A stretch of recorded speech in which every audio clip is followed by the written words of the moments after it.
வணக்கம் நண்பர்களே. இந்த பதிவில் புத ஆதித்ய யோகம்.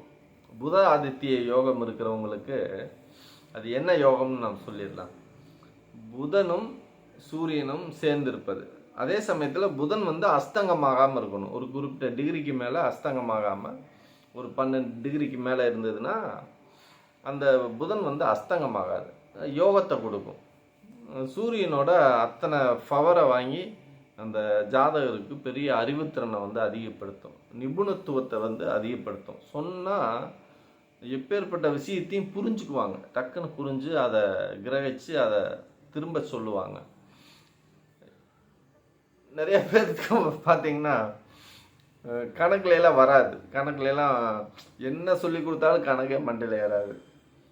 எல்லா இதுலேயும் படிச்சிடுவோம், கணக்குல மட்டும் ஐயோ ஃபெயில் ஆகிடுவோம், மார்க் கம்மியாக வந்துடும். அப்போ அந்த கணிதம் அப்படிங்கிறது ஒரு மிகப்பெரிய ஒரு சக்தி ஒவ்வொரு மனுஷனுக்குமே. நீங்கள் எந்த துறையில் வேணாலும், ஒரு துறையில் எடுத்திங்கன்னா அதில் கால்குலேஷன் இருந்தே தீரும். அந்த கணக்கு வழக்கு இல்லாமல் ஒரு எந்த துறையுமே இருக்காது. எல்லா துறைக்கும் கணக்கு வழக்கு இருக்கும் இல்லையா? அதுபோல் அந்த கணக்கு வழக்கு, கல்வி, உயர்ந்த சில பேர்லாம் பார்த்திங்கன்னா இவர் நல்லா படித்தவன்னாவே ஒரு மரியாதை இருக்கும்ல.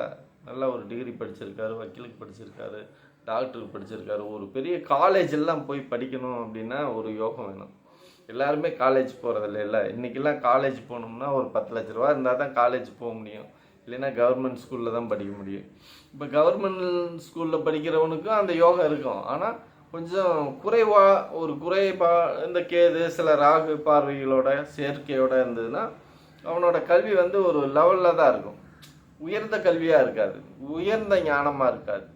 இப்போ உயர்ந்த ஞானம், பெரிய கல்வியறிவு, சயின்டிஸ்ட்டு, இந்த மாதிரி எல்லாம் பெரிய ஒரு சாணக்கியத்தனத்தோடு இருக்கிறவங்களுக்கு இந்த புத ஆதித்ய யோகம் இருக்கும். இந்த சூரியனும் புதனும் சேர்ந்து இருக்கும். கேந்திரம் திரிகோணங்களில் இருந்ததுன்னா சிறப்பாக இருக்கும். அதே சமயத்தில் 2, 4, 8 இருந்தாலும் ரொம்ப சிறப்பாக இருக்கும். அப்படி இருக்கிறவங்க மேற்படிப்பு கல்வி, வெளியூரில் போய் வெளிநாட்டிலலாம் போய் படிக்கக்கூடிய ஒரு உயர்கல்வி, அந்த வாய்ப்புகள்லாம் அவங்களுக்கு கிடைக்கும். நம்மளாம் காலேஜே போனதில்லை. அந்த மாதிரி காலேஜ் போகணும்னா கூட அந்த புத ஆதித்ய யோகம் இருந்ததுன்னா நல்லா படிப்பு வரும், நல்லா படிப்பாங்க. அப்போ படிக்கிற சக்தியை அந்த புத ஆதித்ய யோகம் இருந்ததுன்னா ஒரு ஜாதகத்தை பார்த்தோம்னா நம்ம சொல்லிடலாம். அந்த யோகம் உங்களுக்கு இருந்தால் மகிழ்ச்சி. அடுத்த பதிவில் மீண்டும் சந்திப்போம். நன்றி.